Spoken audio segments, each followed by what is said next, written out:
Hello, everybody. Is everybody awake? Yes? Cool. We just wanted to say thank you so much for being here. This has been an incredible experience. We've only had one day, and we're so excited for the next two. So I hope you're excited. Everybody excited? Okay. Thank you guys for being here, and Laura's going to say a few things. I'm not going to say anything because I had the technological hooies last night, so I'm good.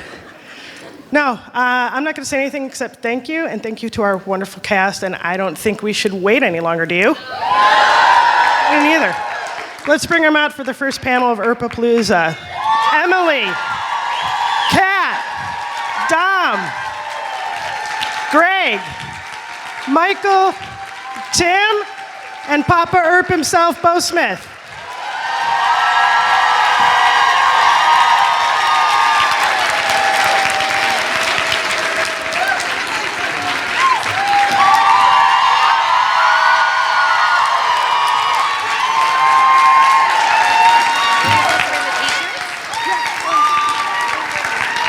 Throw them out.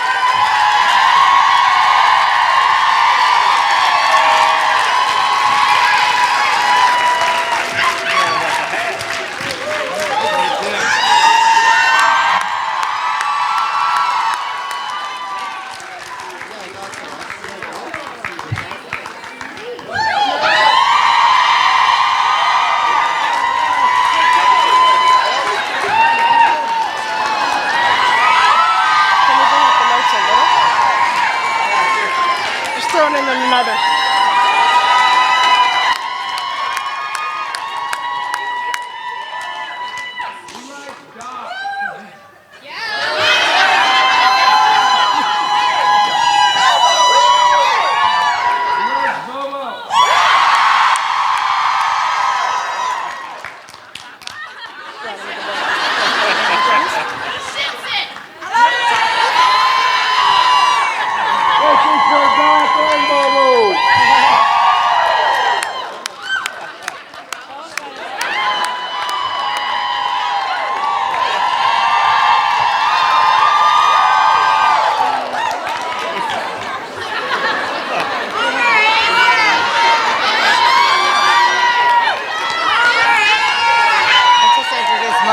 Yeah, exactly.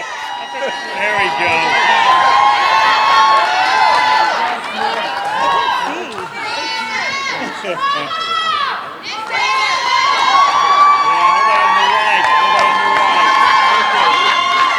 There we go. Hi, everybody.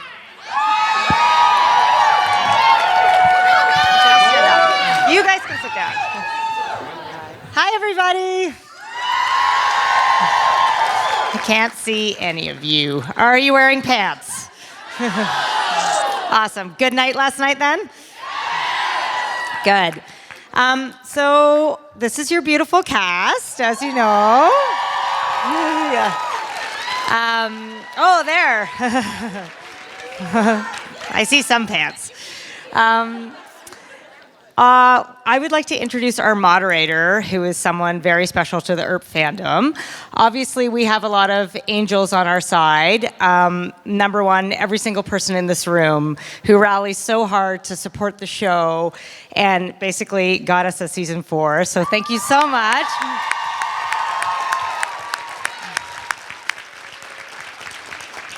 But this person is also one of the greatest TV critics ever. She is a fierce dragon, a huge Earper. She was at the forefront of kind of peeling back the crisis of bury your gays. And now she is single-handedly going to solve Me Too in Hollywood. And I am here for it. She also wrote a little New York Times article for us. That also might have gotten us some attention. And she has ridiculously incredible shoes on today. Please welcome Mo Ryan, our moderator.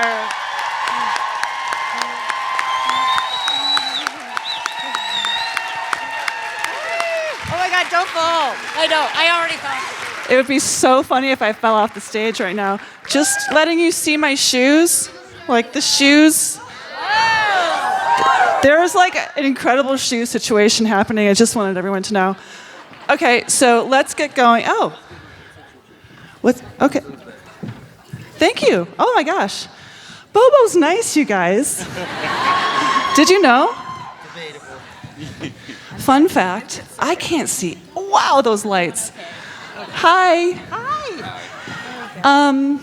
So the theme of this panel will be Emily Andres, how dare you? Okay, fair. I feel like that works. That's fine. This is the one I really have had on my mind. Waverly. Touched by a Waverly. How long have you known Emily Andras? That Waverly... there's actually, fans have done this, and I've noticed it myself doing the rewatches that one does normally. There's a lot of imagery of wings and even birds, and there's just like all this imagery. If you look at the show, actually, the whole history of it.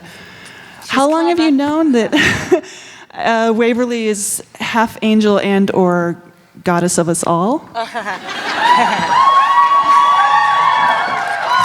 I read a really good thing the other day from Philip Pullman, who did our Strange Materials novel, and somebody asked him a question about some backstory, and he said, I have no idea, which I thought was a good answer. Like, a lot of times we want to do revisionist history and say, oh, I always knew that, not calling out any names of any famous authors, but I will tell you this. There's lots of stuff we make up on the fly, but we always knew that Waverly was an angel. As soon as we met Dominique, we're like, this is perfect. So yes, we always knew. We did always know. Bill? Yes, we always knew. Thanks. How does that make... Hello? Am I here? Oh yeah, you've been cut off. It's because you said Andras. I did. And how does that make you feel, Dominique? This is family therapy. I feel like it's way too early to cry, obviously. It's like the first thing I'm going to say. No, there are no words. I can't believe it. Thanks, Em. I don't know what to say. What am I supposed to say? I'm crying now. Yeah. Well, were you surprised? Oh, Sorry, I'm not Hector. Ooh. I was totally surprised. I never thought it would actually go that way, because people had been mentioning it, and I was like, yeah, I think I'm gonna be a revenant. They're gonna get, and then Wynonna's gonna have to be conflicted about whether she's gonna have to kill me or not. But then, I remember when you told me, you were like, wait, you don't know that? Do you remember at lunch? And I was like, what, really? She was like, oh my God, yeah, I can't believe I didn't tell you. And I was a lot. I feel like that happens a lot where Yeah, I forget to tell you exactly, something really huge. But yeah, best news ever. Yeah. So Waverly's an angel, and Doc Holliday went to some very dark places this season, and sometimes I was... Yes, like that. That's it. Tim, was this season really challenging, or just as an actor, were you really into all these challenges? Because it was a different side of Doc, and it was tough to watch at times. Too early to cry. It was difficult. Acting-wise, unfortunately, getting to a place of pain is kind of easy. So that part was interesting, but I don't know. I'll say this. At the end of 12, where we're at, he's lost everybody that he loves, and he's disappointed everyone that he loves. And I think most people, when we get to that point in our lives, I think A, we would leave, B, we would give up, or C, God forbid, just get out of there in other ways. But he did go back, and he sucked that blood, and it gives me hope for redemption. In a lot of ways, it's good because he kind of hopefully will start over in season 4. Either that, or I'm the next evilest person, and you're all gonna die. I don't know. I'm at the mercy of. We'll see what happens. But I think it was for me tough. for Doc. But at the end of the day, too, like, it's a great storyline. It's a great arc. And it's super fun and sometimes painful, but I mean, that's what I want to do. I want to act and be in like real moments, and it felt real. as much as being an undead vampire cursed thing, I could relate to it. Well, I mean, it did feel real when Wynonna banned Doc from the homestead. That was like, everybody was like, oh, knife in my heart right now. I can't deal. That was tough. I mean, I guess working on that scene, it felt so raw. But it just to me conveyed that you and Melanie have this trust. I mean, I want you to speak about it, and I'll shut up if you want to talk about it. It was. It's really. Well, I love that you mentioned that scene, because that was the scene. It was also halfway through the season, so it's like that's when we personally, I think Mel and I were starting to, we miss being home. And we don't know what's happening to my character. I remember both of us were confused, Mel equally. Just like, what the fuck is Doc doing, man? And it's like 2 a.m, it's freezing, we're halfway through production. And this was my first time playing the vamp. I'd become the vamp a little earlier in the script, but for me, the way we shot, that was my first vamp out. And I remember the moment I'm having this insanely intense scene with Melanie Scarfano, and you're running out of road, woman, and then I gotta hide the mouth comes out, and my initial impulse was shame, and that wasn't scripted. But later when I went home and I thought about it, I'm like, oh shit, if my first impulse is shame of becoming a vampire, maybe this isn't as good as I thought it was. Because when I first found out I was becoming a vampire, I'm like, oh, this is gonna be fun. Mm-hmm. I'm gonna be hiding it, like, what's wrong with Doc Holliday? But then having that scene with Mel and not being able to get into the homestead and disappointing Wynonna shattered me to pieces. And then I realized, oh shit, I'm in trouble. Yeah. I'm in trouble. And the scene working with Mel was just an incredible experience that I don't think I would have experienced with any other actor. And there was a level of honesty and trust there that I would go places with her that I wouldn't go with someone else. I wouldn't condone other actors to do the same things we did, but with her, it's just, just trust and needed and a mutual, I'm here, you're here, let's go. Yeah. And just, it had to happen. Did she really slap you? She did. As you would expect. Speaking of scenes that tore out my heart, thanks, Emily. You are welcome. You're welcome. The scene between Randy Nedley and Nicole Hott.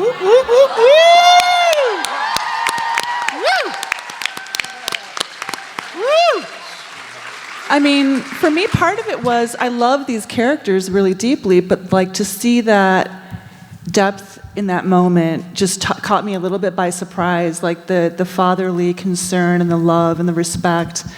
So, was it 2 a.m. also for you two when you were shooting? Was it tough to get to that place, or? Which scene? Because Greg doesn't watch. You don't watch. I don't watch the show. The one. It's really good. You're gonna love it. Go look it up on. It's probably on YouTube. There's the one where, because to me, every scene where Nedley and Nicole are together, it's father-daughter, every single one. But there's the one. Is it the scene? It's at the scene where he's talking about you're like a daughter to me. Is that? Yeah. Okay. My head hurt when we were shooting that. Literally because the set fell on you, right? Yeah, because I got squished. I don't know what it is, but I think Nedley has a protective nature. And I think there's an incredible frustration because he can't fight the supernatural guys. So he just adopts the whole town. But Everyone's dead! Yeah. Simmer down, Cat Sim. But I Never think simmer down. Never simmer down. what I was surprised, like when you're doing this stuff and you get an episode, it's like Christmas. I keep telling everybody, it's like Christmas because you don't know what's going to happen with your character, and every episode you get, you read it and you go, oh, am I in it? And I get to do this. And but I was making discoveries, because they give you the discoveries when you read them. That he's been keeping an eye on Waverly. He's even been keeping an eye on Wynonna, or trying to. And then to have the revelation that he has met Nicole when she was a little kid, and it started that early. Mm-hmm. I think that's just grown into, for Nedley, in a natural way, where he honestly does think of her like a daughter. So it's a lot in the morning. not to diminish Chrissy at all,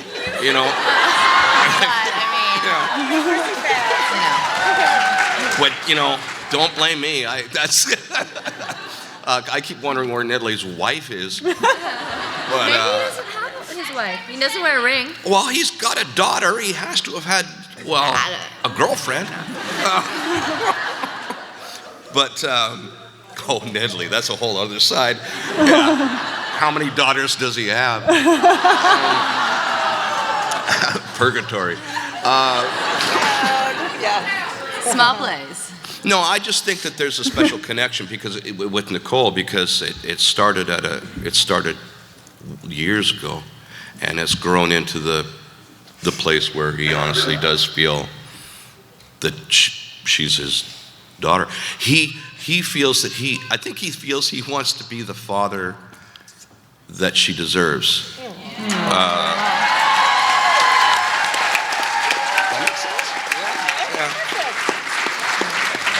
But I love this whole idea, like what everybody's talking about, I didn't know that was going to happen to the character. And it honestly is like Christmas. And I think the great thing about having your character turn on you when you suddenly read it in a script is now the game's afoot. For an actor, you go, okay, now how do I do this? And that's exciting. The worst thing for an actor to do is be bored. So when they do like the flips on you, then all of a sudden you're excited and challenged, and you go, well, how do I do that? Oh, this is awesome. That's all I got to say.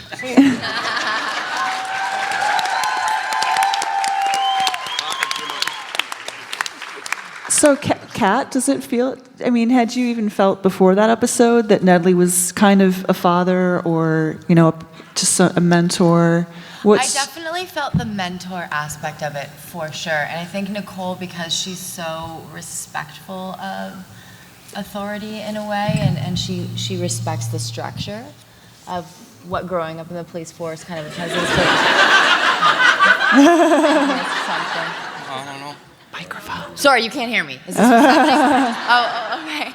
I think so. I think there was definitely a sense of respect for authority, looking up to him, kind of trying to emulate what he was doing. I think she loved his spunk deep down, and aspired to be, because I think Nedley, the beautiful thing about him is he's relatable on a pedestrian level. He has the authority over the town, but I think people really respect him because he doesn't take himself so seriously that he can't relate to them. And I think Nicole always admired that about him. But I think there's this beautiful thing, we got so much nice backstory for Nicole of that, she had these hippie intellectual parents who don't respect what she does.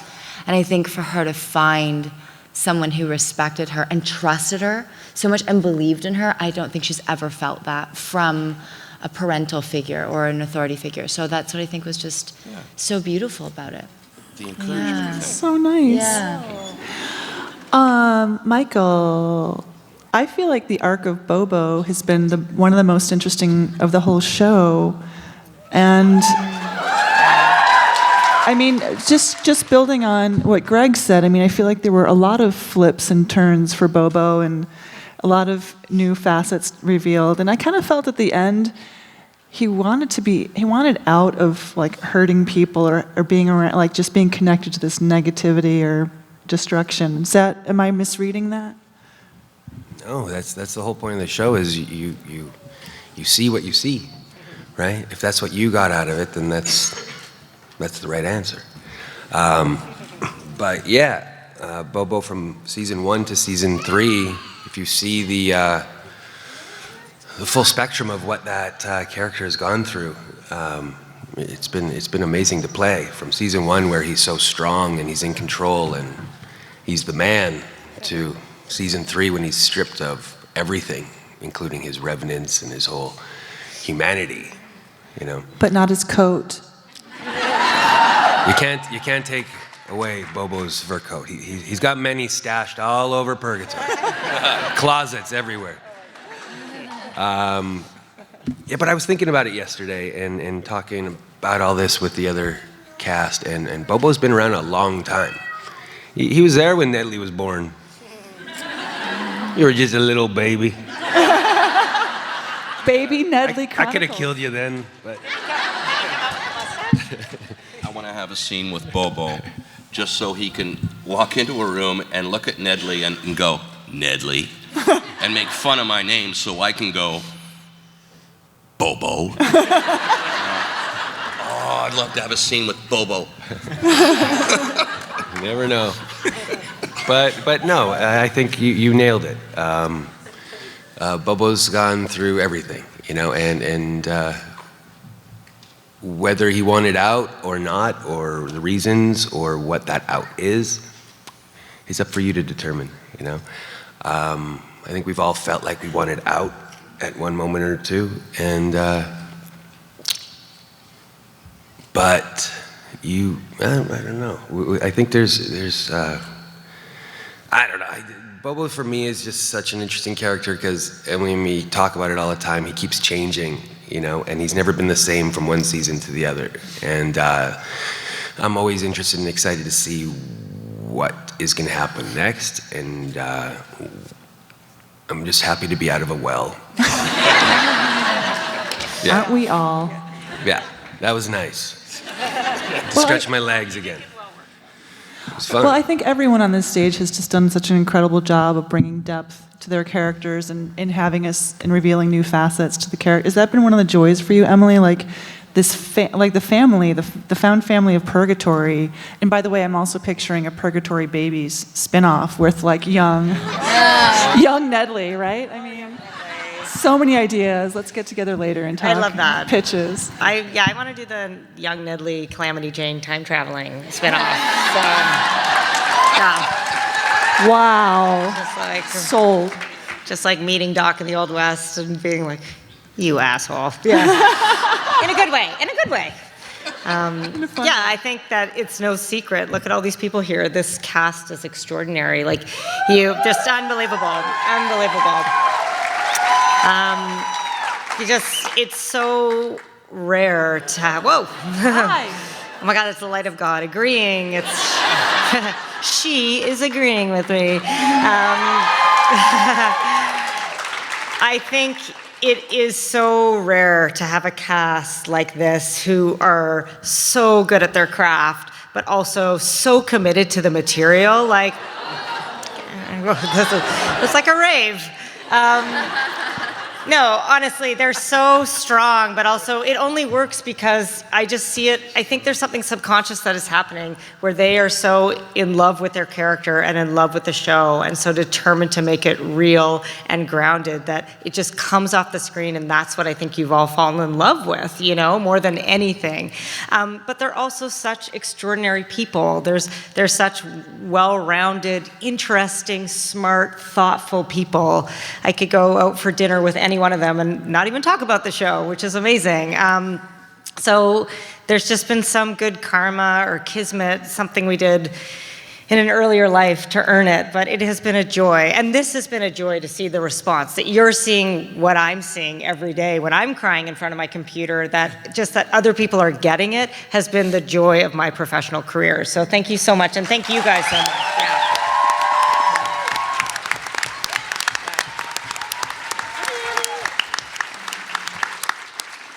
Well, speaking of spin-offs, Tim and Bo, can you talk a little bit about your comic book that you are starting?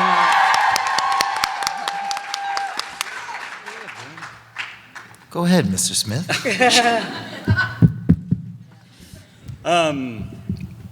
Something's totally unexpected to think that 20 years ago, I've been writing Wynonna Earp 20 years.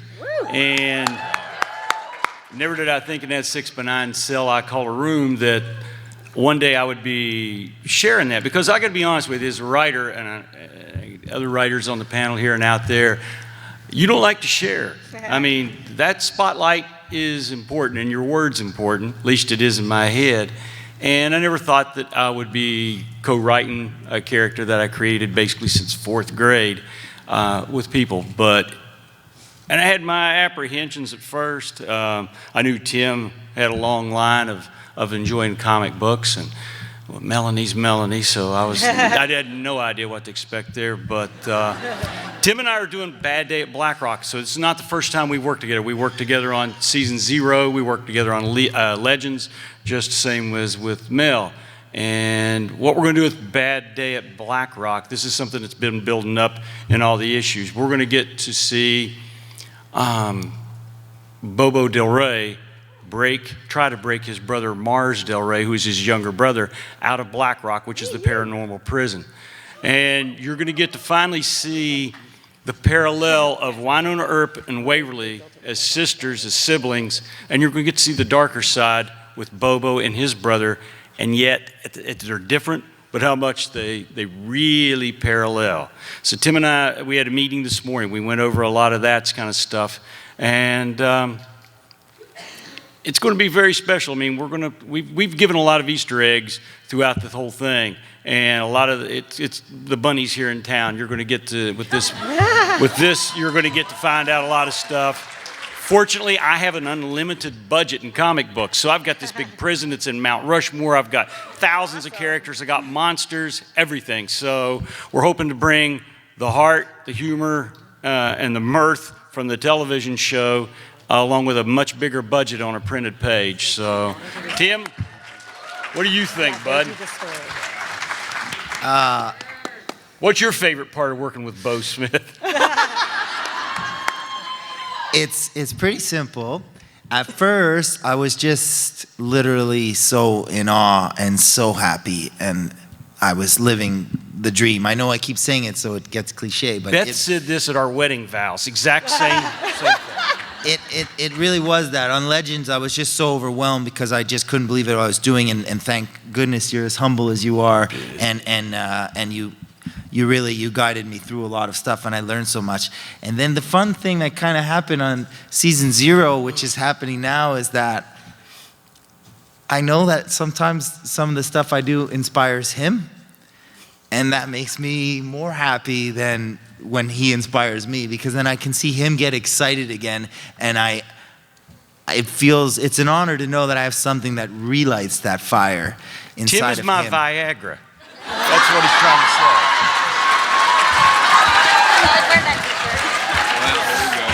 That's the headline, I'm super folks. excited, and There's fangirl shirts. We need that T-shirt.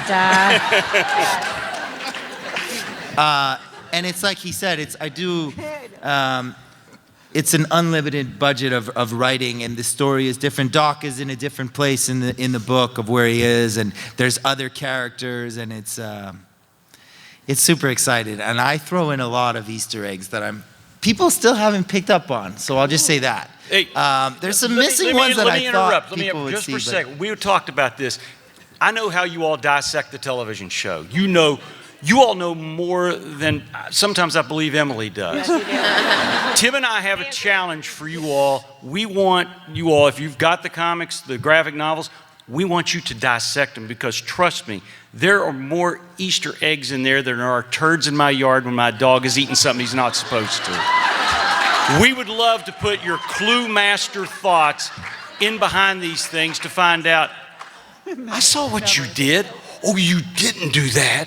We think that there are hidden gifts in there, and Santa Claus and his little elf want you to open these gifts. I'm sorry, I did not mean to interrupt you, bud. In a nutshell, I'm his Viagra. My writing is cow poop. And his little elf. And his little elf.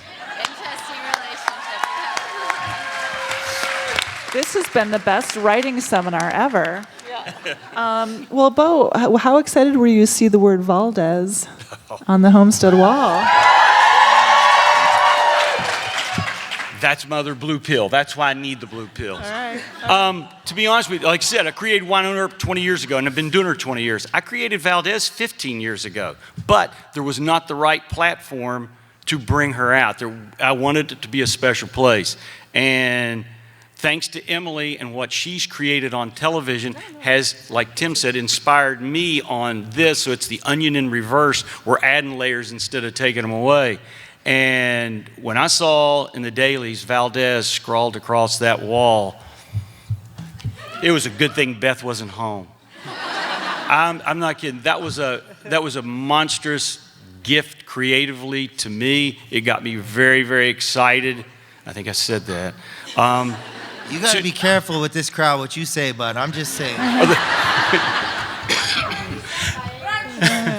It did. Now, granted, in the comic book, Valdez is 6'5", 200 pounds. That's going to be a bit hard. If Emily decides to make her a character in the show, that's going to be a hard thing to do, and especially she has to be Canadian. But what you've got to keep in mind is 6'5", 200 pounds in print the only thing that means as far as acting abilities is 6'5", 200 pounds in heart and attitude. In these heels, I am 6'4.5". I'm just putting that out there. So yes, I am very excited. And I told a lot of people this yesterday when we were doing the tables, is in my head when I write Valdez, because it's hard for me to not make every issue Wynonna and Valdez on vacation having fun. But in my mind, when I write Valdez, it is Xena with Mr. Spock's voice and analytical mind. That, if you read her dialogue and you read the things in the comic books, all you have to do is keep that in mind. You're set to go. So, hey, I'm really excited. My adult diaper right now. I'm awful. I'm as bad as Greg. Don't give me a microphone. I want you all to talk endlessly. We're never leaving. Those doors are locked. But Dom and Kat, I wanted to ask you about, it's kind of like the arc of you working together. Do you now need to sit down and talk a lot before every episode? Or like, what's the process for you? Do you kind of have a shorthand and you don't talk as much as you did in the earlier days? Or how do you get through working on your scenes together, your romance and your relationship?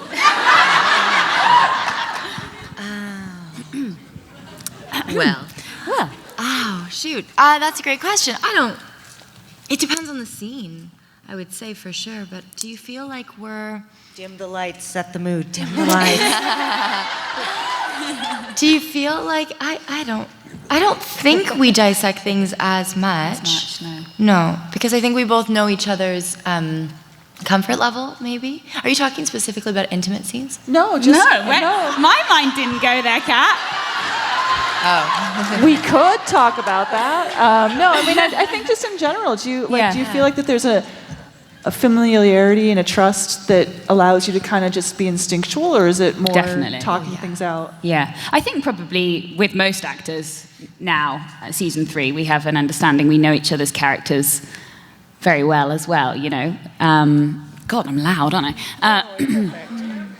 But yeah, so I think there's definitely a level of trust there, certainly from my side, that I know that we're going to be just fine, if you know what I mean. You'll catch me if I fall and vice versa. But yeah, there's certain scenes that we again, I was saying this in the last panel at Earp-a-Con, but for me, remember when we had the question about how the importance, because now you know more about representation, do you remember that question? I do, yeah, and I was saying that actually for me it's become more and more, funnily enough. Like people were saying that it takes the pressure off. Is Michael just taking a photo of me? This is so weird. Put it on my Instagram. But yeah, so for me it's like I have I put more pressure on myself in many ways because I know the importance. So in certain scenes, I feel like with you especially, I've wanted to make sure that we get it right. Much like the where I'm dancing for you, the Santa Claus. Yeah, exactly. Thing, yeah. But on the whole, yeah, I just think that there's much more of a comfort level, and I just feel like I know Kat so much better that when I look at you and look in your eyes, now we have a language that we speak without having to say anything, you know? Absolutely. Yeah. I mean, it just comes with working so closely with people. I think the nice thing about Wynonna is that because we're in Calgary, I think there's this, for me anyways, I don't know if you guys feel it, there's a feeling of like that the time stops in the outside world and we're in this like beautiful isolated bubble and we get to do this thing and then we go back to real life. But I think what that creates is this kind of sense of family in a way that if we went home to our other families at night, it wouldn't be the same in a way. So I think that just, it does. It creates this incredible sense of trust and comfort. And we've been through so much together. So it's like you look at this person and you think, gosh, like the whole journey is there in one moment. It's beautiful. Yeah. So I think we have, we're going to take some questions from the audience. Are we ready for that now, or should I do one in the meantime? Okay. Ready to go? If I could stand. Yes. Hi. Hi, Annie. Hi. Annie. Hello. Thank you so much for coming. It's a miracle that I'm here because financially I couldn't make it, but my Earp family took care of me. So.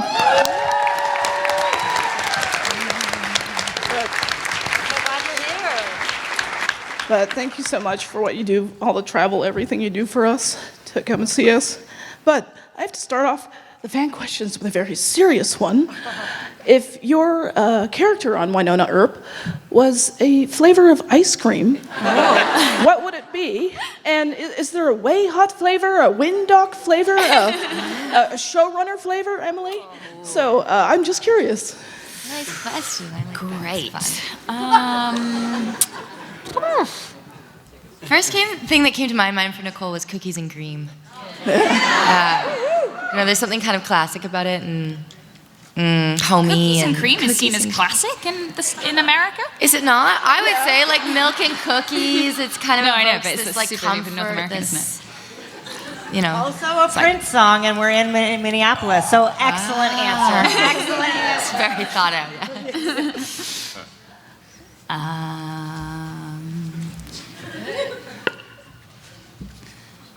Mine would be Tiger Tail because it's a psychotic ice cream flavor. It's should not go together. It's kind of self-hating. It's licorice, black licorice. Wait for it, and orange. No. But here's the thing, you guys.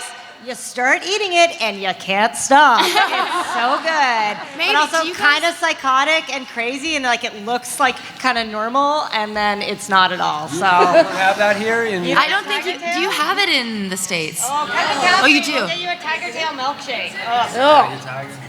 Missouri has it. Yeah. All right. I would say two things. First, I think it'd be cookies and cream or rum and raisin, maybe a combo of two. But number two, Annie, I just want to tell you that you always remind me how amazing these rooms are. You did it at Dragon Con and you did it again today. I just want to say thank you. Honestly, I don't think we stress enough the importance of this compared to this. And it's amazing, and you reminded me of it, and thank you. Thank you.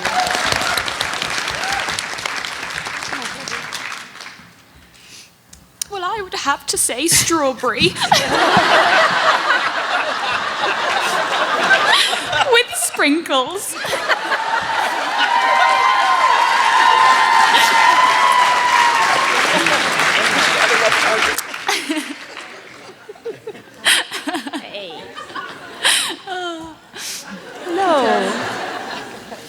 So let's talk about Peacemaker glowing orange and glowing blue. Oh, thanks, and all that. So we thought we kind of had it going when Peacemaker glows blue and when it glows orange. But then Peacemaker the sword started flaming blue. Yeah. For Boshar, of all people. Or did it flame blue for Wynonna because she's a badass? I think it flamed blue because orcs are coming. Season 4? Yeah, write that down for season 4. Good. Just right on my arm. It's back in baby's arms. It's a reunion of Peacemaker and Wynonna. But where are those swords, guys? She wakes up and she doesn't have them. Anyway, see you tomorrow. Bye. Great talk. Thanks. We have some fun. We have some fun plans for all that coming up. I'm excited. Shout out to Wynonna writers. All nursing the same cold in Calgary. In Toronto while I got to come here. But yeah, there's a plan. There's a plan. All right, that was a skeptical. All right. Okay. Tiger tail. Shouldn't work, but you're still gonna eat it. Thank you. I don't have a question as much as an observation. That's like, I'm sorry, I'm making fun of myself. But Ghost River Triangle, I'm going to pull out my Catholic school education and say Holy Trinity. Are those things related? Maybe. Who can say? Did you go to Catholic school? I went to private school for a little while, which was crazy. Okay.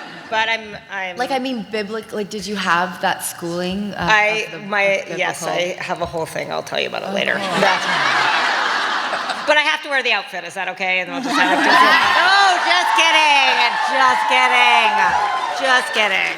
She has to wear the outfit. Just kidding. I have the outfit. She has the outfit. I went to I had a skirt that my mother had. Season 4 too. Flashback. Hot Catholic school.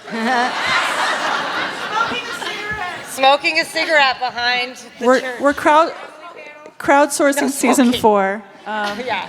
What's your question? Hi. 4 seasons in Catholic school right here. Also, Mo, you used my question for the Wade Hat panel later about Waverly and Nicole, so I have to go back to the drawing board. My question here is, if you can go back in time for your character or forward, what point in their life would you go, Emily, this doesn't apply to you because you're not a character, but no, wait, you're not off the hook. What character would you write at some point? It doesn't have to be somebody that you've done. And Bo, this doesn't apply to you either, but what would you write as well? And what character in the comic books would you like to take either forward or back and find a point in their life? Oh, wow. Very cool question. I'll start that one. I'd like to move forward at least one day. Forward. Just to see if I'm alive. Nice. Okay. Yeah. Just one day. Don't count on Bobo. He's a survivor. I've always been obsessed with the idea of what Nedley was like 30 years ago. Oh yeah. Because I think that men and me, you get to an age where you just want to scream at the world. 60 isn't old. 60 is slower and smarter. And good looking. 80. No, but 80 is old. When I'm 80, you can call me old. But 60, there's something about it. You go, no, I can still run. I just can't run for 8 miles. I can still do it, but I just can't do it as long. So I've just always been obsessed with the idea of. 60. So you would go back 30 years so you could run. No, now you guys got me thinking about what is Nedley's Viagra. I've just been obsessed with the whole idea of what Nedley was like 30 years ago, and if he's forced into a position where he has to become that guy again, and how long can he sustain that for. So I think Nedley would like to go back in time, I think, because age is frustrating. Disco Nedley, that's a whole episode. I've become recently obsessed with like thinking about Nicole as a disgruntled teenager. So I just want to see that. I want to see that part of her that hurt. I think she went through a dark phase with. I think she was angry for a while, and I really want to see what that looked like. And I think she's really good at pushing it down. I'm starting to think she's not as okay as the exterior she puts on for everyone. I think she's pretty good at bottling it up. Yeah. So I would like to see that. Yeah. I would like to see Waverly in 10 years. Nice.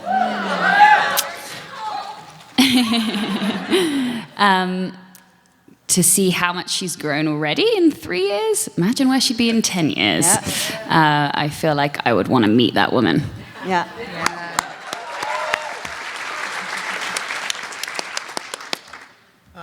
I think I go back in past, kind of, and I let Doc die. Whoa, no. It's a wonderful life. You just quit the show? Wait, this is where Tim, backtracks and makes it all make sense. I would let him find his peace. And that was the life that he was meant to have. And now he's at rest. Damn. It's my answer. Do not accept it. No. What about Alice? If he's in the past, she's not born. She's not born yet because I died. Peacefully, happily. I would do a little bit of like what Tim said. I do the past and the fact that I would like to do in the comic book and the graphic novel, Doc and Wynonna time travel back. So Doc has to take her back to the time of Wyatt Earp, to the time of what, so she can see what he went through, what Doc, the different person he was, and then is also the ending part of the story, Wyatt comes to the future with them and gets to see every decision that he made back then, what it has brought forth now, and what his great-great-granddaughter, how she's handling it, and how Doc's handling it as well. So it's a very good question, and to be honest with you, those little leather journals I keep, it's written down in there. And you're not getting credit. Not even a blurb, not even a thank you? Writers are selfish, very selfish. Thank you. These were all great ideas except Tim's. It was terrible. Next time you're mad at me for writing a bad story, just remember that Tim tried to write a show where he died and then there was no show. The end. I love you so much, Tim Rozon, but I'm not going to tell anyone that. These are all amazing answers. I would love to see Goth Nicole, man. Just around. I also think I'd like to know what Kate was doing in between the time when she decided to become a vampire to go after Doc. That woman must have had some adventures that had nothing to do with Doc, so I'd like to see that. And I'd like to know, Wynonna keeps saying she did some bad things when she was younger. I think it's time to know what those are. Yes. See, I know all those things. You know I was there. Your gets to come back. Just come talk to me. Right now you're like a pile of rubber. Nicole, you were in Goth. I remember. You studied every day. You just want everybody to think you're badass. So. There was that one month that was rough for you. You started wearing cords and flashy colors. That's why I stopped. Okay, so we only have time for 2 more questions. I'm so sorry, but we're going to really be quick. here all weekend and just find us in the hallways. What do you think a potato feels? What do you think a potato feels? Dom. What do you what? What do you think a potato feels? I think when a potato's in the ground, what it feels. Oh, of course. Robin. You know what? You have a bag of potatoes. You want an unlicked potato? Bobo licks anything. Later, we'll give you an unlicked potato. Excellent. Okay, so this will be our last one, I think, unless... That wasn't a question. Yeah. Okay, so that wasn't a question. We're Two gonna more. do two more. Two more. Okay. Person behind, you get to do yours. All right. We did, so there's more happening later. Go ahead. All right. So there was a question that went through the Wynonna Earp universe about ducks and horses, if you might recall. Oh, yeah. I'm curious who you would pick of the cast to fight alongside you, regardless of which you choose to fight. Cool. Yeah. That's a cool question. Can you repeat the question, the original fandom-shattering question, for those of us, because some people on the panel didn't hear the original question. Do you mind? Yes. So if you had to fight either 100 duck-sized horses or one horse-sized duck, which would you choose to fight? That was the original question. They're in the hallway. Yeah. That's for everybody a question? And are we picking someone from the cast to fight alongside us, or a character on the show? I'm interested in cast member because I want to know who's the scrappiest. Okay. Cool. A fan asked it, and then half the people said they'd rather fight horses and ducks. But the right answer is horses. Yes. Oh, it is? It's a no-brainer. Who are you fighting? But who are you fighting with out of us? I would never fight a horse. It's attacking you. It's gonna kill you. It's a beautiful, mystical creature. There's 100 of them. It's a duck. They're racist. These horses are racist. We already eat ducks. All right, I don't pick Michael. No. One large duck could feed the whole town of Purgatory for a year. But you have to kill it. How are you killing it? Bobo? Okay, who are you guys fighting with out of each other? Oh my God, look. There's logic to this. Look. No.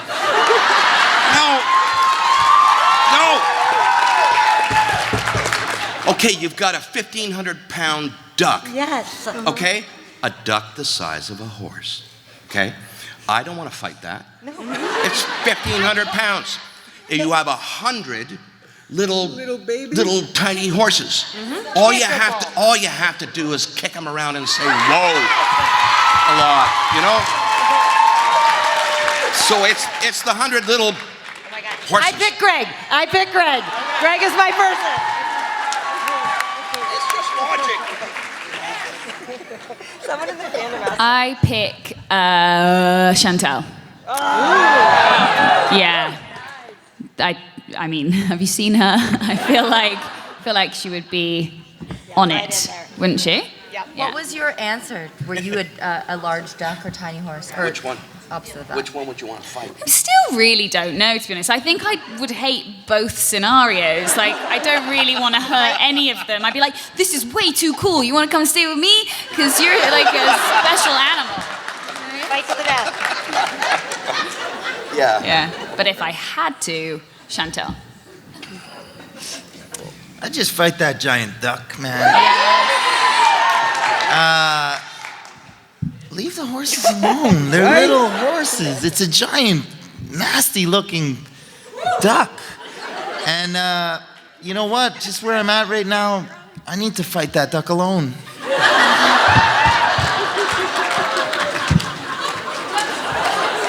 Wow. That feels right. I'm afraid I really can't do any justice to your very good question because I have trouble finding my car keys. I would pretty much, my fighting days are long. I was like Greg's age back my last fight, so that was that long ago. So I just have to sit that one out. And I like animals, so, you know. Thank you, though. All right, well, thank you. Thank you so much. All right, last question for this amazing group of fans in this room. You're all great, and I like you all personally, individually. Hi, this is kind of surreal. All right, gotta say, love all of you so freaking much. This is just like surreal right here. I'm just like jitters. My question would be, if your character could be any character in the Star Wars universe, who would they be? Oh my God, we did this the other day on the board for the writing room. Of course he is. Of course, or no. Tim is Han Solo.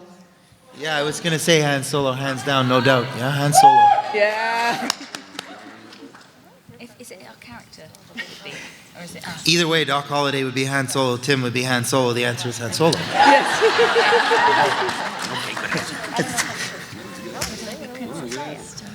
Say it. Are we going in the line? Better than me, so I don't really know. You'd be a sick Boba Fett. Oh my God, everybody can't hear. You said Boba Fett. Pardon?